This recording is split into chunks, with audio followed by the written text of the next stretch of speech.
Dunia berjalan pelan, tidak terburu-buru.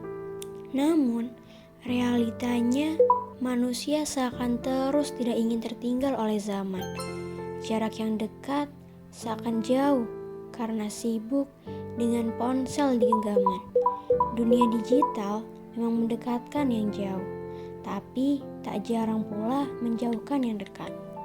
Sebenarnya, apa yang kita cari? Jari terus bergulir tanpa henti, mata terus menelusuri. Dunia digital seolah memakan waktu kita secara diam-diam. Kita memang ada di sana, tapi pikiran kita entah kemana. Ada rasa jenuh yang bisa dijelasin dengan sekedar like atau komen. Mungkin aku harus mulai mencari sesuatu yang berbeda, sesuatu yang produktif, sesuatu yang nyata, yang ternyata aku berhasil menemukannya. Ini dia dunia yang gak cuma nawarin distraksi, tapi juga substansi.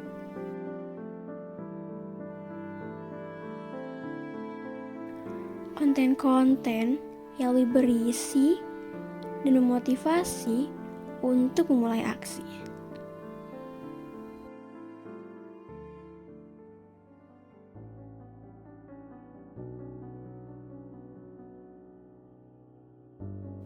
Kita seringkali terlalu sibuk melihat dunia lewat layar kecil di genggaman, sampai lupa kalau realitas yang sebenarnya ada di luar sana. Aku memutuskan untuk berhenti sejenak, mencari udara segar dan mencari jawaban yang gak bisa ditemukan hanya dengan algoritma. Aku menepi di sini, tradisional kedengarannya, tapi di sini membuatku menemukan hal-hal yang nyata. Di sini banyak hal-hal yang gak sekedar lewat, tapi juga terpatri.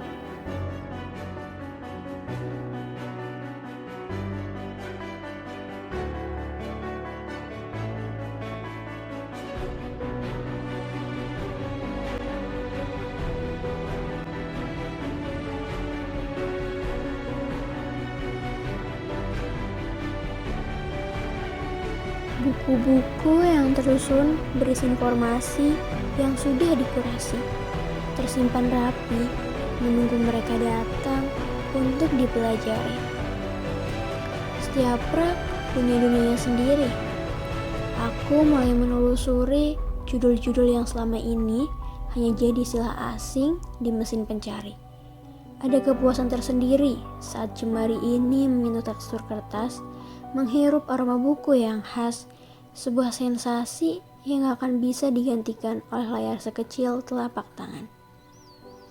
Di sini, aku gak cuma nemuin jawaban, tapi juga ketenangan untuk mencerna.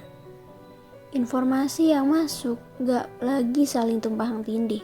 Semuanya mengalir, memberi ruang buat otakku untuk kembali berpikir jernih. Aku baru sadar, selama ini aku terlalu sering menelan tanpa pernah mengunyah. Di antara ribuan halaman ini, aku diajak untuk kembali kritis, menimbang mana yang fakta, mana yang sekedar opini, dan mana yang benar-benar punya nilai untuk dibagikan.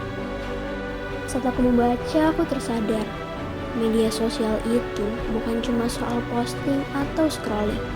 Ada struktur, ada etika, dan ada strategi di baliknya. Bahkan, hal yang selama ini aku anggap remeh, contohnya meme, ternyata ada teorinya. Literasi digital membuka mataku. Kalau konten yang kita lihat setiap hari, itu punya pengaruh besar ke psikologi dan budaya kita.